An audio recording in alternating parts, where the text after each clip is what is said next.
ಪಡುಬಿದ್ರೆ ಸೀಮೆಯ ಉಳ್ಳಯ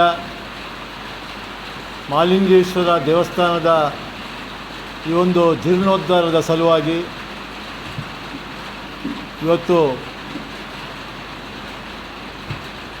ಪತ್ರಿಕಾ ಮಾಧ್ಯಮ ಮತ್ತು ದೃಶ್ಯ ಮಾಧ್ಯಮವನ್ನು ಕರೆದು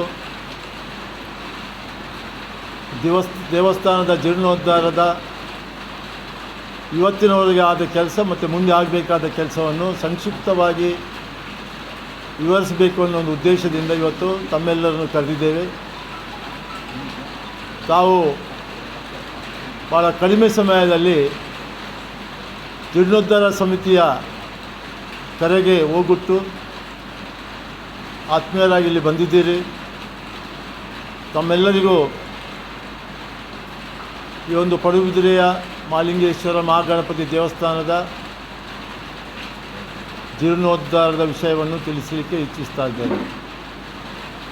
ತಮಗೆಲ್ಲರಿಗೂ ಗೊತ್ತಿರುವ ಹಾಗೆ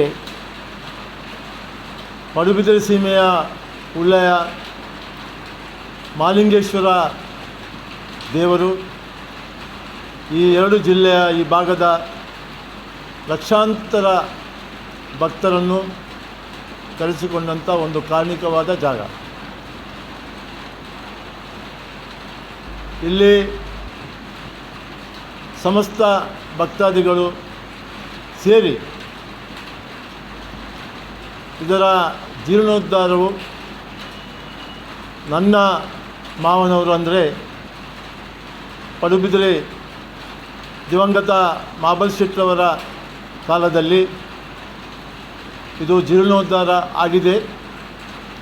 ಜೀರ್ಣೋದ್ಧಾರವಾಗಿ ಹಲವಾರು ವರ್ಷವಾಯಿತು. ಈಗ ಇದು ಜೀರ್ಣೋದ್ಧಾರ ಮಾಡುವ ಅಗತ್ಯ ಇದೆ. ನೀವು ಇದನ್ನು ಪಡುಬಿದ್ರೆಯ ಅಳಿಯನಾಗಿ ಈ ಜವಾಬ್ದಾರಿಯನ್ನು ವಹಿಸಿಕೊಂಡು ಬೇಕು ಅಂತೇಳಿ ಹಿರಿಯರು ಮತ್ತು ಭಕ್ತಾದಿಗಳು ಸೇರಿ ನನ್ನನ್ನು ಕೇಳಿಕೊಂಡಾಗ ನಾನು ಭಾಳ ಸಂತೋಷದಿಂದ ಸ್ವೀಕರಿಸಿದ್ದೇನೆ. ಪಡುಬಿದ್ರೆ ಸೀಮೆಯ ಉಳ್ಳಯ ಮಹಾಲಿಂಗೇಶ್ವರ ದೇವಸ್ಥಾನದ ಈ ಒಂದು ಜೀರ್ಣೋದ್ಧಾರದ ಸಲುವಾಗಿ ಇವತ್ತು ಪತ್ರಿಕಾ ಮಾಧ್ಯಮ ಮತ್ತು ದೃಶ್ಯ ಮಾಧ್ಯಮವನ್ನು ಕರೆದು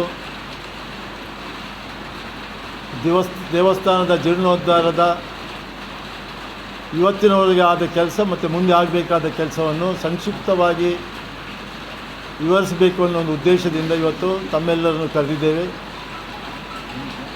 ತಾವು ಭಾಳ ಕಡಿಮೆ ಸಮಯದಲ್ಲಿ ಜೀರ್ಣೋದ್ಧಾರ ಸಮಿತಿಯ ಕರೆಗೆ ಹೋಗುಟ್ಟು ಆತ್ಮೀಯರಾಗಿ ಇಲ್ಲಿ ಬಂದಿದ್ದೀರಿ. ತಮ್ಮೆಲ್ಲರಿಗೂ ಈ ಒಂದು ಪಡುಬಿದ್ರೆಯ ಮಹಾಲಿಂಗೇಶ್ವರ ಮಹಾಗಣಪತಿ ದೇವಸ್ಥಾನದ ಜೀರ್ಣೋದ್ಧಾರದ ವಿಷಯವನ್ನು ತಿಳಿಸಲಿಕ್ಕೆ ಇಚ್ಛಿಸ್ತಾ ಇದ್ದೇನೆ. ತಮಗೆಲ್ಲರಿಗೂ ಗೊತ್ತಿರುವ ಹಾಗೆ ಪಡುಬಿದ್ರೆ ಸೀಮೆಯ ಉಳ್ಳಯ ಮಹಾಲಿಂಗೇಶ್ವರ ದೇವರು ಈ ಎರಡು ಜಿಲ್ಲೆಯ ಈ ಭಾಗದ ಲಕ್ಷಾಂತರ ಭಕ್ತರನ್ನು ಕರೆಸಿಕೊಂಡಂಥ ಒಂದು ಕಾರಣಿಕವಾದ ಜಾಗ. ಇಲ್ಲಿ ಸಮಸ್ತ ಭಕ್ತಾದಿಗಳು ಸೇರಿ ಇದರ ಜೀರ್ಣೋದ್ಧಾರವು ನನ್ನ ಮಾವನವರು ಅಂದರೆ ಪಡುಬಿದ್ರೆ ದಿವಂಗತ ಮಹಾಬಲ್ ಶೆಟ್ಟರವರ ಕಾಲದಲ್ಲಿ ಇದು ಜೀರ್ಣೋದ್ಧಾರ ಆಗಿದೆ. ಜೀರ್ಣೋದ್ಧಾರವಾಗಿ ಹಲವಾರು ವರ್ಷವಾಯಿತು. ಈಗ ಇದು ಜೀರ್ಣೋದ್ಧಾರ ಮಾಡುವ ಅಗತ್ಯ ಇದೆ. ನೀವು ಇದನ್ನು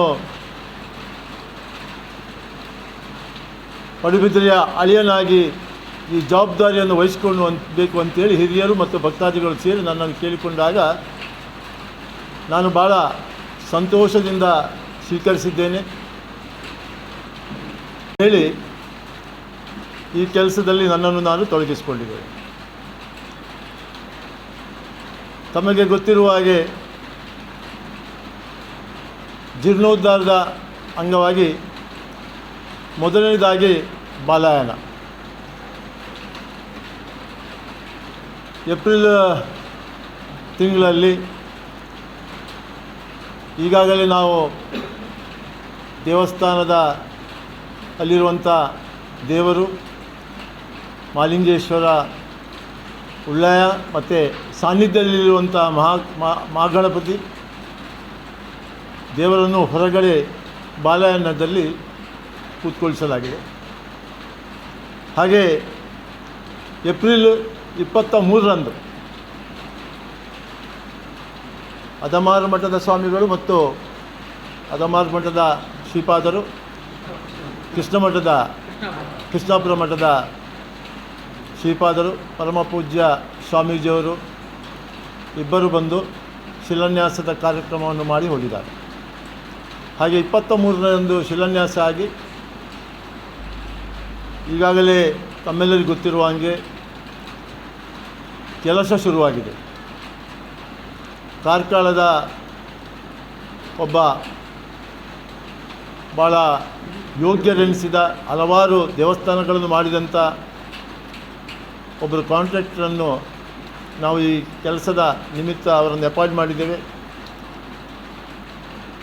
ಹಾಗೆ ಕರ್ನಾಟಕ ಸರ್ಕಾರದ ಲೋಕೋಪಯೋಗಿ ಇಲಾಖೆಯಿಂದ ಅವರ ಕಾನೂನಿಗೆ ಅನುಸಾರವಾಗಿ ನಾವು ಕೆಲವು ಭಾಗವನ್ನು ಮಾಡಿ ಅದನ್ನು ಟೆಂಡರ್ ಮಾಡಿ ಅದನ್ನು ಲೋಕೋಪಯೋಗಿ ಇಲಾಖೆಯಿಂದ ಅಪ್ರೂವ್ ಮಾಡಲಾಗಿದೆ. ಅದರಂತೆ ಇವತ್ತು ಕಾರ್ಕಳದ ಕಾಂಟ್ರಾಕ್ಟರು ಅವರು ಸಿವಿಲ್ ಕೆಲಸ, ಹಾಗೆ ಮರದ ಕೆತ್ತನೆ, ಶಿಲೆಯ ಕೆತ್ತನೆಗೆ ಎಲ್ಲರನ್ನೂ 3 ಏಜೆನ್ಸಿಯನ್ನು ಅಪಾಯಿಂಟ್ ಮಾಡಿ ಅವರಿಂದ ಈಗಾಗಲೇ ಕೆಲಸವನ್ನು ಮಾಡಿಸ್ತಾ ಇದ್ದಾರೆ. ಹಾಗೆ ನಡೀತಾ ಇದೆ. ನಮಗೆ ಈ 1 ತಿಂಗಳಲ್ಲಿ ಈಗಾಗಲೇ ಸುಮಾರು ಒಂದು 28 ದಿನ ಆಗಿದೆ. 28 ದಿನದಲ್ಲಿ ಎಷ್ಟು ಕೆಲಸ ಆಗಿದೆ ಅಂತ ತಮಗೆ ಗೊತ್ತಿದೆ. ಈ ಭಕ್ತರೆಲ್ಲ ಒಳ್ಳೆಯ ರೀತಿಯಲ್ಲಿ ಕರಸೇವೆಯನ್ನು ಮಾಡಿ ಈ ಜಾಗದಲ್ಲಿ ಇರುವಂಥ ಕಟ್ಟಡಗಳನ್ನು ತೆರವುಗೊಳಿಸಿ ಇದು ಕೊಟ್ಟಿದ್ದಾರೆ. ಅದರಂತೆ ಕೆಲಸ ಕೂಡ ಆಗ್ತಾಯಿದೆ. ಹಾಗೆ ಬರುವ 29ನೇ ತಾರೀಕಿಗೆ ಧ್ವಜಸ್ತಂಭದ ಮರವನ್ನು ನಮ್ಮ ಭಕ್ತರೇ ಗುರುತಿಸಿ, ನಮ್ಮ ಭಕ್ತರು ಮತ್ತು ದಾನಿಗಳು ಎಲ್ಲ ಸೇರಿ ಹೆಬ್ರಿ ಮತ್ತು ಕಾರ್ಕಳ ಭಾಗದಲ್ಲಿ ಒಂದು 65 ಫೀಟ್ ಉದ್ದದ್ದು ಮರವನ್ನು ಗುರುತಿಸಿ ಅದನ್ನು 29ನೇ ತಾರೀಕಿಗೆ ಅಲ್ಲಿಂದ ಪಡುಬಿದ್ರಿ ದೇಗುಲಕ್ಕೆ ತರುವ ಒಂದು ಕಾರ್ಯಕ್ರಮವನ್ನು ಹಾಕ್ಕೊಂಡಿದ್ದಾರೆ. 29ನೇ ತಾರೀಕಿಗೆ ಧ್ವಜಸ್ತಂಭದ ಮರವು ಸ್ಥಳದಿಂದ ಹೊರಟು ಕಾರ್ಕಳ ಬೆಳಮಾಣಿಗಾಗಿ ಅದು ಪಡುಬಿದ್ರಿಗೆ ಬರಲಿಕ್ಕಿದೆ. ಪಾದೆಬೆಟ್ಟು ಸುಬ್ರಹ್ಮಣ್ಯ ದೇವಸ್ಥಾನದ ಅಲ್ಲಿಗೆ ತಲುಪಿದಾಗೆ ಸುಬ್ರಹ್ಮಣ್ಯ ದ್ವಾರದ ಅಲ್ಲಿ ತಲುಪಿದಾಗ ಎಲ್ಲ ಭಕ್ತರು ಹೋಗಿ 4 ವೀಲರ್ಸ್ ಮತ್ತು 2 ವೀಲರ್ಸ್ ಸಾವಿರಾರು ಭಕ್ತರು ಸೇರಿ ಮೆರವಣಿಗೆಯಿಂದ ಆ ದ್ವಾರದಿಂದ ಇಲ್ಲಿಗೆ ದೇಗುಲಕ್ಕೆ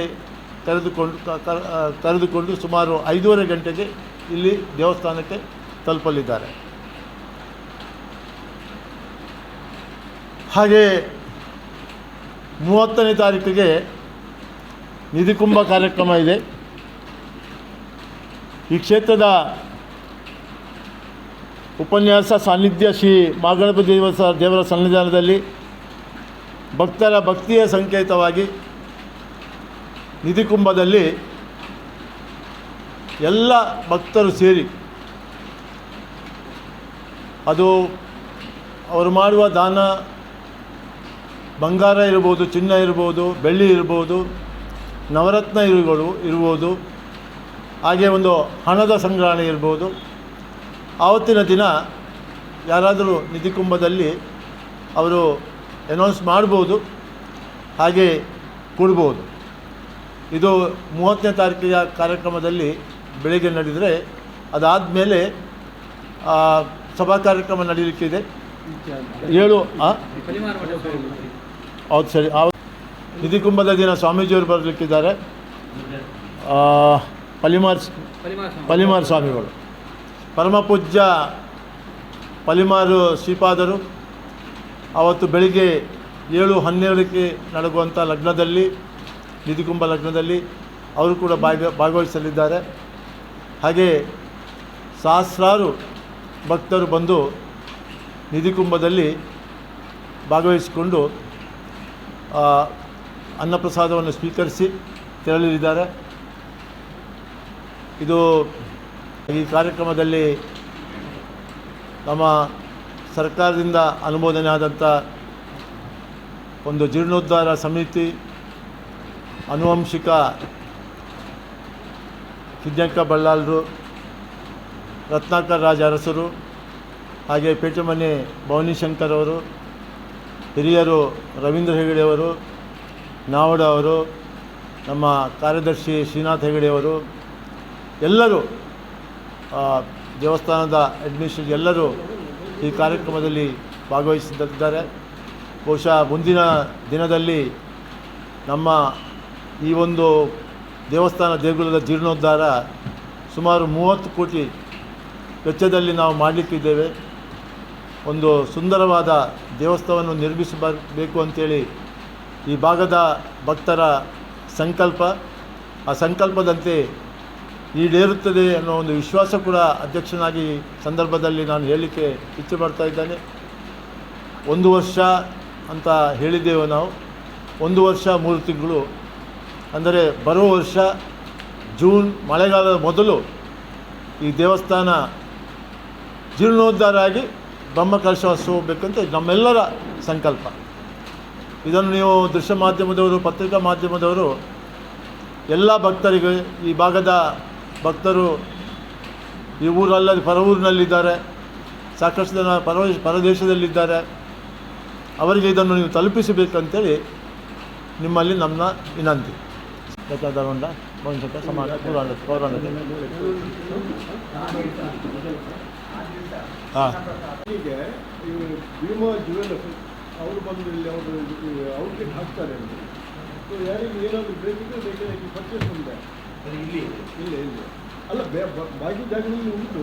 ನಿಮಗೆಲ್ಲ ಏನು ಬೇಕಾದರೂ ಇದು ಮಾಡ್ಬೋದು. ಅವರು ಸ್ವಲ್ಪ ರೇಟ್ ಕಡಿಮೆ. ಪಲಿಮಾರು ಮಠದ ಶ್ರೀ ವಿದ್ಯಾಧಿ ತೀರ್ಥ ಮಂಗಳೂರು ಮತ್ತು ನಮ್ಮ ದೇವಸ್ಥಾನ ತಂತ್ರಿಗಳಾಗಿರ್ತಕ್ಕಂಥ ರಾಧಾಕೃಷ್ಣ ಉಪಾಧ್ಯಾಯರು ಅವರ ಅವರ ಸಹಯೋಗದೊಂದಿಗೆ ನಡೆಯುತ್ತದೆ. ಅದಕ್ಕೆ ಯಾವುದಾದ್ರೂ 3 ರೀತಿಯಾಗಿರ್ತಕ್ಕಂಥದ್ದು, ಒಂದು ಶಿಲಾ ಕುಂಭವನ್ನು ಮಾಡತಕ್ಕಂಥದ್ದು, ಮತ್ತು ಬೆಳ್ಳಿಯದ್ದು, ಬಂಗಾರದ್ದು ಮಾಡ್ಬೋದು ಅಂತ. ಅದಕ್ಕೆ ಬೆಳ್ಳಿಯದ್ದು ಕೊಡ್ತೇನೆ ಅಂತ ಎಂಬುದಾಗಿ ಒಬ್ಬರು ಮುಂದೆ ಬಂದಿದ್ದಾರೆ. ಅದರ ಒಳಗೆ ಹಾಕುವಂಥ ದ್ರವ್ಯಗಳ ಬಗ್ಗೆ ಚರ್ಚೆಗಳೀಗ. ದ್ರವ್ಯಕ್ಕೆ ಕೆಲವರು ಏನಾದರೂ ಒಂದು ನಮ್ಮದು ಕರಿಮಣಿ ಉಂಟು ಅಂತ ಕೊಡ್ತಾರೆ, ಅದನ್ನು ಇದಕ್ಕೆ ಹಾಕ್ಬೋದಾ ಅಂತ, ಒಳಗೆ ಹಾಕ್ಬೋದಾ ಅಂತ. ಆ ಕರಿಮಣಿ ಬಂಗಾರ ಹಾಕ್ಬೋದು, ಆ ಕರಿಮಣಿ ಆಗಬಾರ್ದು, ಯಾಕಂದರೆ ಅದು ಅದು ಗಾಜಿಂದು, ಅದಾಗಬಾರ್ದು. ಹಾಗೆ ಕೆಲವರು ಡೂಪ್ಲಿಕೇಟ್ ರತ್ನಗಳನ್ನು ಕೊಡ್ತಾರೆ, ಅದಾಗಬಾರ್ದು. ಹಾಗಿದ್ದರೆ ಅದು ಅಂತಹ ಅಲ್ಲಿ ಹವಳಾಗಲಿ ಮುತ್ತುಗಳಾಗಲಿ ಯಾವುದೂ ಕೂಡ ಒರಿಜಿನಲ್ ಹಾಕಬೇಕು ನಮಗೆ. ಯಾಕಂದರೆ ನಿಧಿ ಅಂತ ಇರುವಂಥದ್ದು ದೇವಸ್ಥಾನದ್ದು, ಯಾವುದೋ ಪ್ಲಾಸ್ಟಿಕ್ಕು ಅಥವಾ ಗಾಜಿನದ್ದು ಎಲ್ಲ ಆಗಬಾರ್ದು, ಅದಕ್ಕೋಸ್ಕರ. ಮತ್ತು ಅದರಲ್ಲಿ ಪ್ರತಿಮೆಗಳು ಏನಾದರೂ ಮನುಷ್ಯನ ಚಿತ್ರ ಆಕಾರದ ಪ್ರತಿಮೆಗಳಿದ್ದರೆ ಅದನ್ನು ಕೂಡ ಹಾಕಬಾರ್ದು. ದೇವರದ್ದು ಅಂದರೆ ಗಣಪತಿ ಲಕ್ಷ್ಮಿ 2 ಬಿಟ್ಟರೆ, ಯಾಕಂದರೆ ಗಣಪತಿಯ ಸಂಬಂಧ ದೇವಸ್ಥಾನ ಆದರೆ ಗಣಪತಿದ್ದು ಹಾಕ್ಬೋದು, ವಿಷ್ಣುವಿನ ದೇವತೆ ಶಿವನದ್ದು ಆಗ್ಬೋದು, ಲಕ್ಷ್ಮೀದ್ದು ಆಗ್ಬೋದು. ಆಮೇಲೆ ಉಳಿದಂಥ ಯಾವುದೋ ದೈವಗಳದ್ದು ಇಂಥದ್ದಿದ್ದರೆ ಅಂಥದ್ದನ್ನು ಹಾಕುವುದು ಸಮಂಜಸವಲ್ಲ. ಆದ್ದರಿಂದ ಹಾಗೆ ಅದಕ್ಕೋಸ್ಕರ ಇಲ್ಲಿಯೇ ಒಂದು ವ್ಯವಸ್ಥೆ 1 ವಾರಕ್ಕಿಂತ ಮೊನ್ನೆ ಮೀಟಿಂಗಲ್ಲಿ ಮಾಡಿದಂತೆ 1 ವಾರಕ್ಕಿಂತ ಮುಂಚೆ ಜ್ಯುವೆಲ್ಲರನ್ನು ಇಲ್ಲಿ ಬರ್ಕೊಂಡು ಅದನ್ನು ಬೇಕಾಗಿರತಕ್ಕಂಥ ದ್ರವ್ಯಗಳನ್ನು ಇಲ್ಲೇ ಕೊಡಿಸುವಂಥ ವ್ಯವಸ್ಥೆ, ಅವರೇ ಮಾರಾಟ ಮಾಡ್ತಾರೆ, ಅದನ್ನು ನಾವು ಹಾಕ್ಬೋದು. ಅಥವಾ ಮನೆಯಲ್ಲೇ ದ್ರವ್ಯಗಳಿದ್ದರೆ ಅದನ್ನು ಇಲ್ಲಿ ತೋರಿಸಿ ನಮ್ಮ ಒಪ್ಪಿಗೆಯನ್ನು ಪಡೆಯೋದು, ಅದನ್ನು ಹಾಕ್ಬೋದು.